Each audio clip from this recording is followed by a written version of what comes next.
Hi everybody, this is Jason Pegler. My name is Jason Pegler. I'm the owner of Chipmunkapublishing, the mental health publisher, which I set up in January 2002 after several months market research in 2001 and having been diagnosed with manic depression in 1992 at the age of 17. Now, I'm here today to talk to you about something that I've invented called mental health empowerment technology.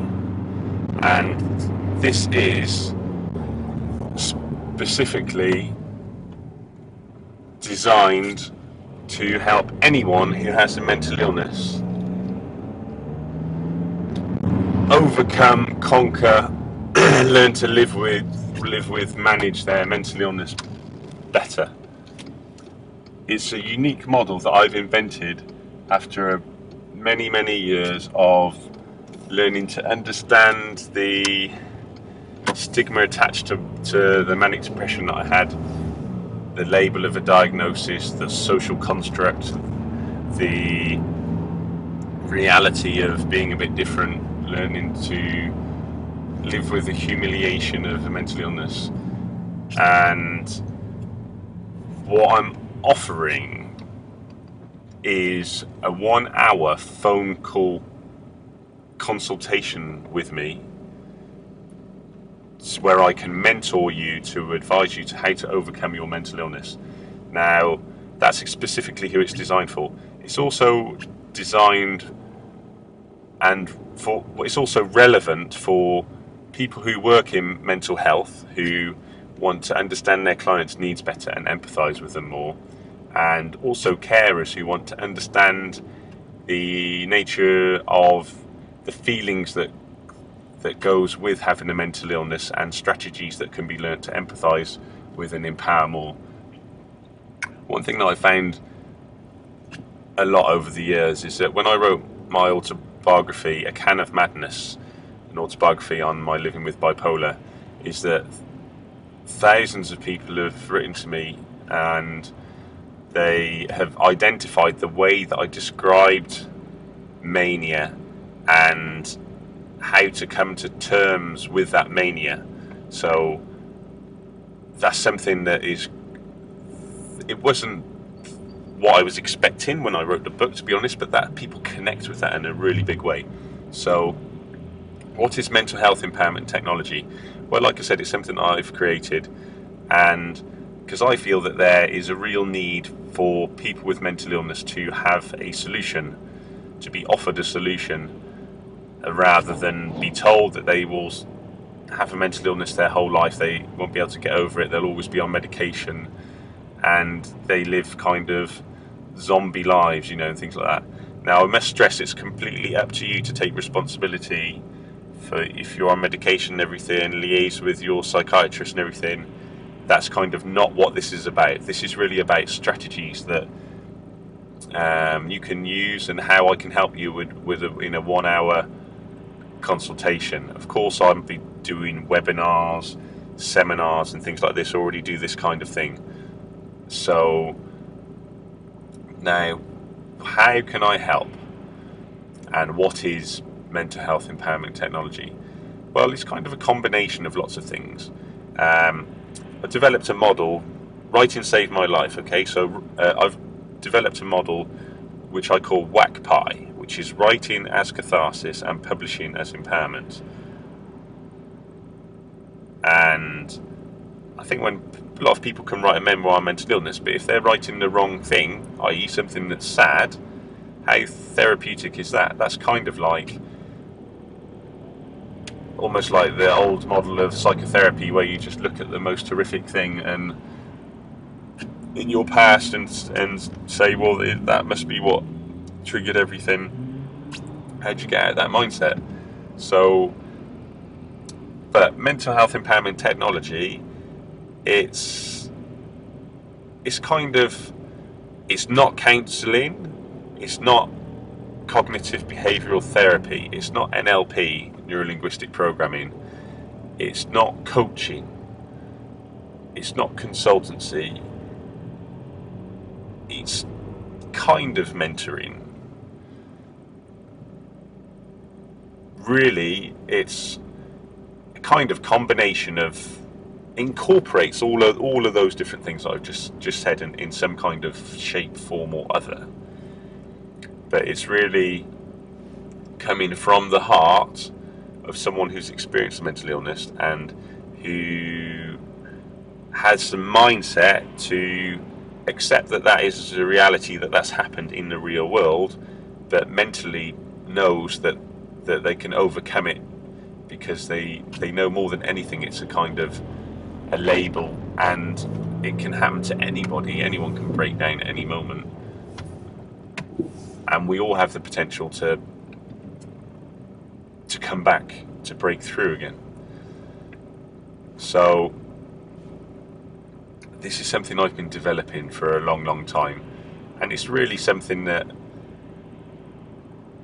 came to me through an epiphany in 1992. It's a long time ago. This is when I was a teenager. So I was in a psychiatric ward. I'd been in there for 6 weeks, and I thought I was playing a computer game the whole time, and that I was God and I was the only person in the world that could stop an inevitable nuclear war, that I was head of the European Hardcore Committee, and all these crazy things. And then I had an epiphany. I realised where I was, and I thought, oh my God, I'm in a psychiatric ward. How humiliating is this? I'm in Coney Hill, the loony bin in Gloucester. It's one of those old psychiatric wards, you know, big grounds and all this kind of thing. I thought, oh my God, I'm in a psychiatric ward. The only way I can get better is to psychoanalyse myself and create a Hollywood blockbuster movie. Therefore, somehow making myself famous from all this pain, and therefore becoming the Jason Pegler that I always assumed I was going to be, i.e. successful, loved, significant, all this kind of thing, you know, making a contribution to the world, all this kind of thing. And then at the same time I thought, well, then I can help everyone in here for the utter humiliation they feel for having a mental illness, and they all look so miserable sat in TV room. There's like 15 people just sat there, like sort of catatonic, almost like and this just ripped through my veins like nothing that has ever happened since the birth of my 2 children. Okay, that's the only thing I can compare it to. If you're parents, and you probably know what I'm talking about. But as part of my kind of career or life in any other way, it just ripped through my heart. And I had a calling. I said to myself at the same time in my head, I said, I know I am mentally strong enough to deal with this and cope with this, and that this is my destiny, my fate. This is my role. Just like Virgil wrote out a role for Aeneas in the Aeneid, in his fantastic epic novel.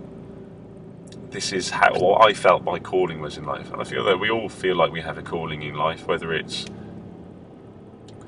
to be a mum, whether it's to be a teacher, or or a policeman, or whether it's to live by experience and adrenaline and love, or whatever. We all have some kind of calling, and we all have significant moments, okay, that shape our destiny and what happens to us. I had something quite really powerful happen to me at the age of 17, and I think that's quite early. Okay, it's quite a young age to be diagnosed with something like that, and because until then I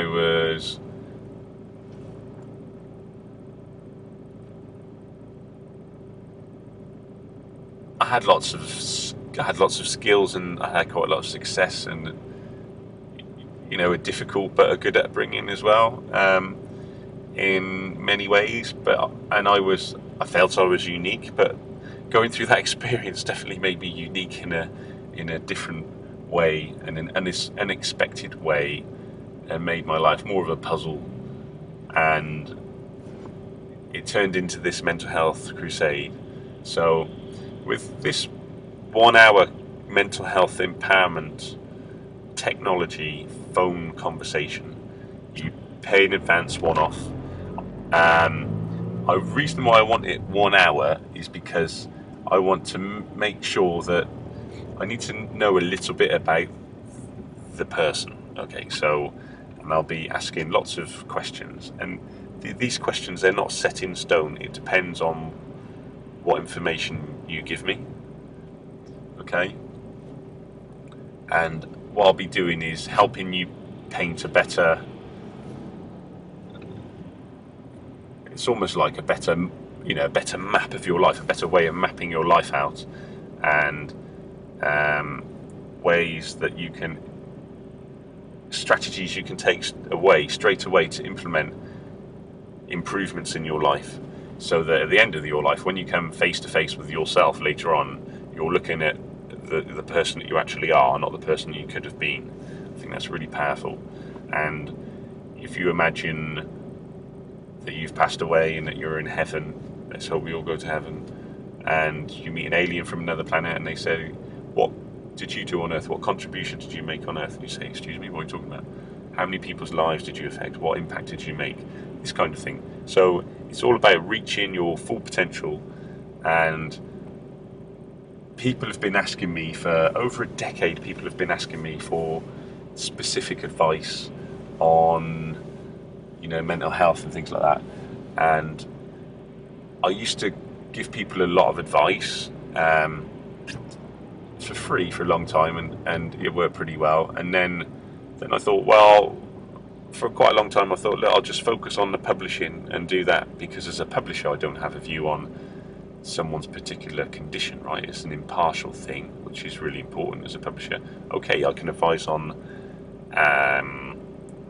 legal issues in the book and things like that, and that's quite important, and the marketing, the positioning and things like this. And every day people ask me for ideas of developing books and things like that, and that's advice that I give for free as part of my publishing. So I'll always do that, assuming I've got time, because it's growing all the time. So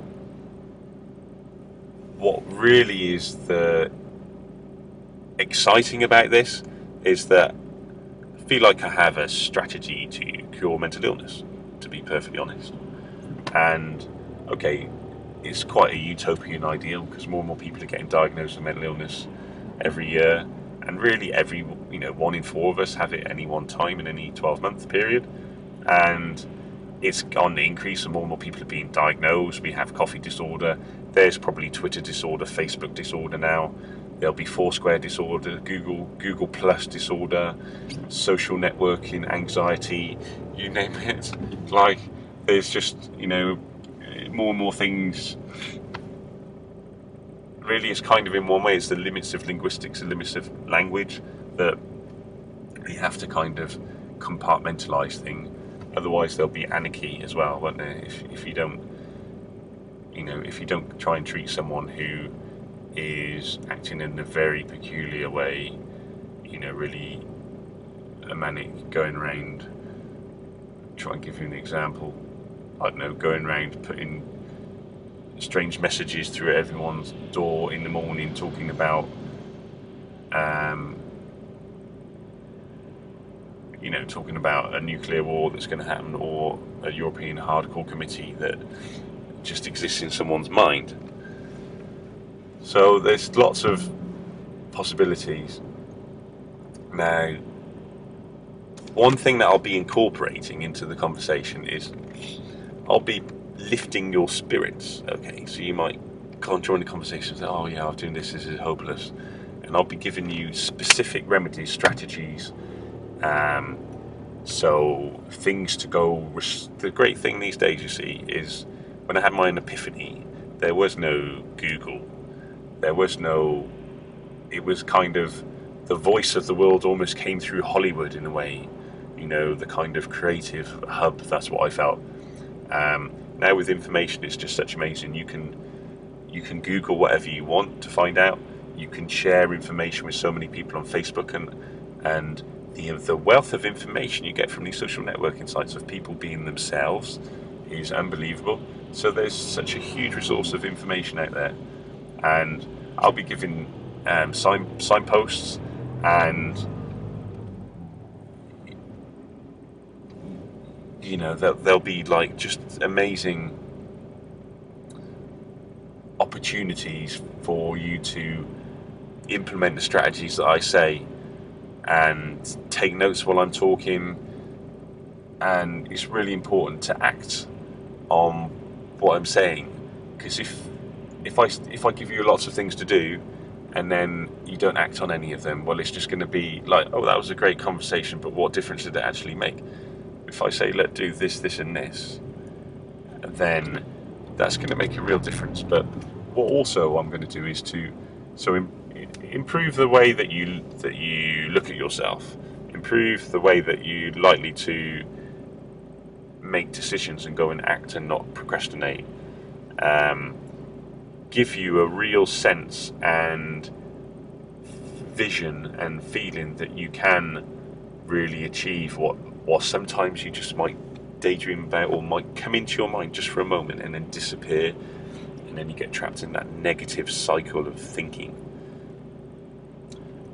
And for some people it might be a 1 degree shift that you make after that phone call that goes through a week or 2 or 3 or 4 or 5. For other people it can be a complete turnaround of negative thinking, and can just complete turnaround, 360 degree turn of positivity, and you keep pushing and pushing it.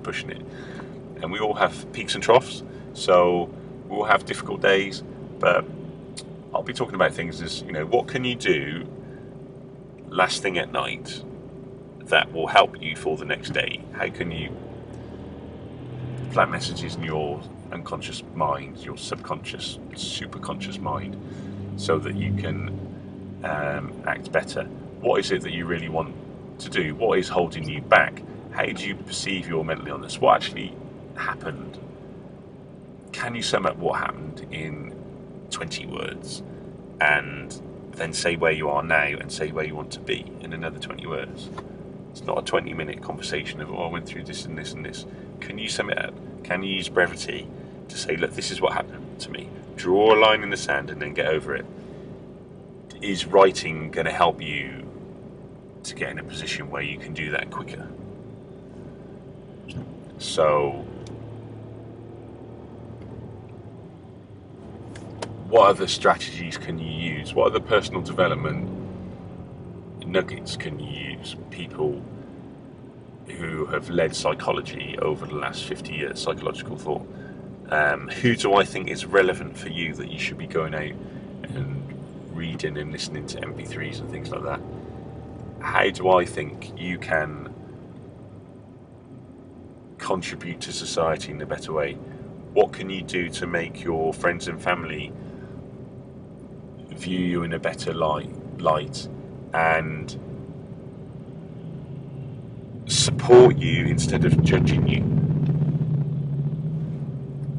Things like this. What aspects are there in your life that are out of sync, out of balance?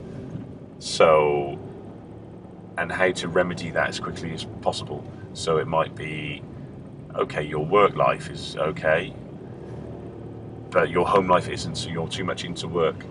And then you might have both of those okay, but you're not looking after your health, or you feel stressed, you don't get any time to yourself. How can you position your life in a way that you can get everything in balance so that you have a happier life, a happier self? Because what you'll find is what you study in life is what you end up becoming. So ask yourself the question, are you studying happiness right now? Are you studying happiness? Well, no wonder you're not happy. Do you see what I mean? So, and there's so many amazing happy things that we can study that you might not be aware of. And okay, how much time do you have to do this? Well, what do you listen to on your way to work? Do you listen to anything on your way to work? If you're sat at home, do you watch the news? Well, why are you watching so much news? Because it's depressing, right? Shouldn't you be making your own news, or at least selecting the news that you want to watch in a completely different way? The younger you are, the more you'll understand that, because the younger you are, the more you create your own news anyway, by the apps that you select, the tagging that you're doing and things like this, and all these kinds of ways of improving yourself are not static, so you have to build on them every day. But if you feel like saying, you're in charge of your life, so you can set all these goals, okay, and you can, most people don't even set goals. Women are better at setting goals than men, actually. That's generally. If you find, okay, I'd like to set some goals, but I don't know how to do it, well, I could give you some really good strategies of setting goals that you might not have thought of, and looking at ways that you can really understand, well, okay, so I've set all these goals, but I have to stick to them. Well, no, you don't. You can just tear them up and start again. It's your life. You're in control of it. So whilst I'll give you some amazing strategies, everything's not set in stone. But there's certain things that you do, if you act on them, that you'll find that it's kind of how smart you are using your time. I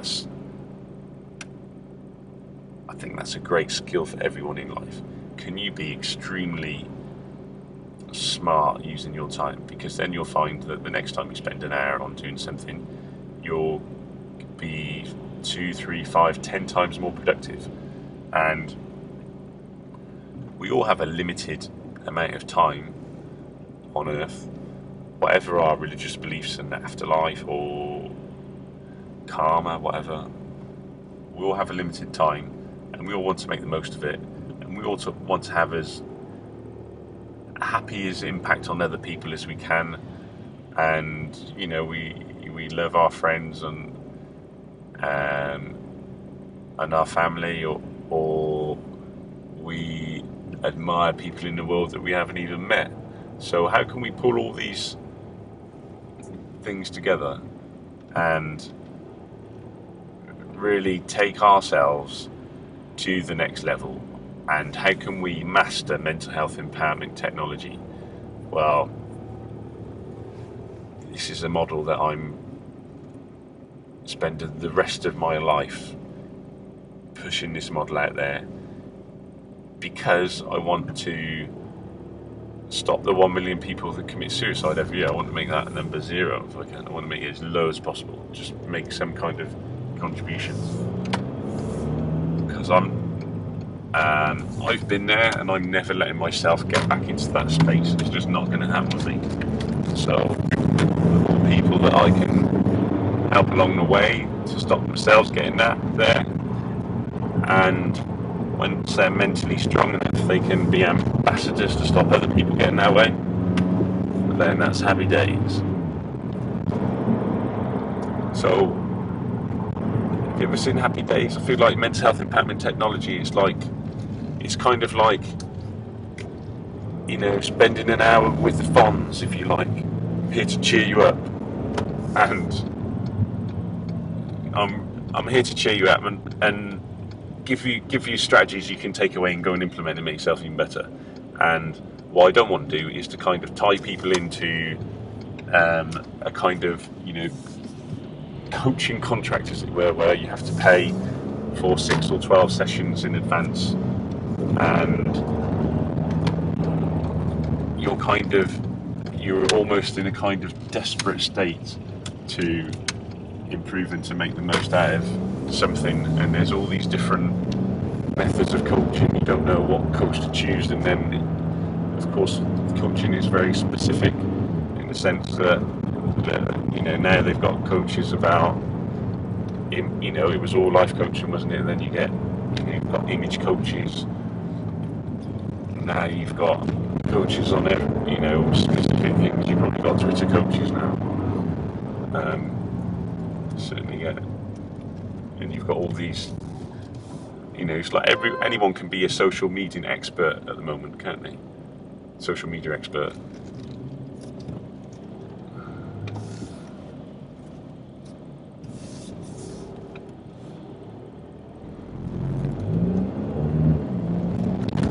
Yeah, so anyone can be a social media expert because there's so much social media about, and there's so many different ways of explaining it. Well, you see, I don't feel that anyone can be a mental health expert because I don't think anyone has been brave enough to attack this space. Experts at anything need to be someone who's experienced it, right? So if you can have an expert at mental illness, it's got to be someone who's gone through it and who's made the most of it and got better. That's a fact, and that is where I'm coming from, guys and girls, okay? And it's just so important to me that you get the most out of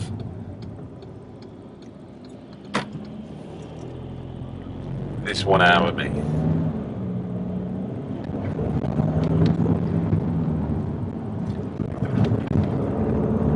It's something that is just hugely exciting, and I'm sure that you'll get the value out of it. It will vary in price. It's not a set price because it's something that I'm testing, but I'm doing an introductory offer that really should be, I think it's probably worth 5 times what I'm, at least 5 times, maybe even 10 times what I'm selling it for. But I think that's important because the more people that I can get interested in it and doing it, the quicker we can help the world in a way. And what I want to do as well is to develop people so they become trained in it, so they can go out and do it themselves. But in order to do that, you have to have experienced a mental illness. That's a prerequisite. You might do a different form of it later where, okay, you can be a carer or a client or something.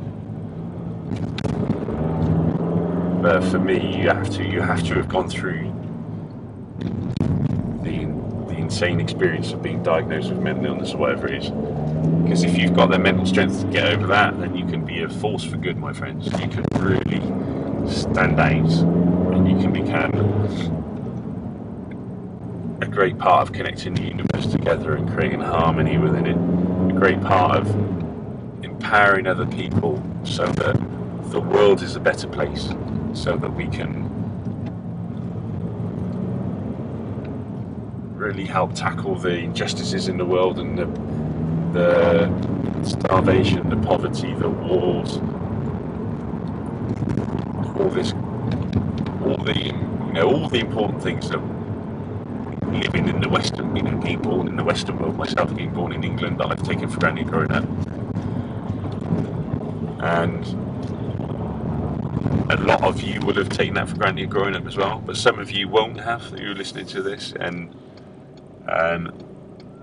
I can almost feel your kind of heart coming through the video right now. This is what I'm talking about. This is mental health empowerment technology to help to save the world, to help make the world a better place. I'm a writer, so forgive me for being dramatic and a visionary. So I still have that bipolar diagnosis, although I call myself former bipolar. It just sounds much better. So this 1 hour conversation is going to blow your mind. It's going to be the best experience possibly it's be the best experience you've ever had in the mental health system. I guarantee you that.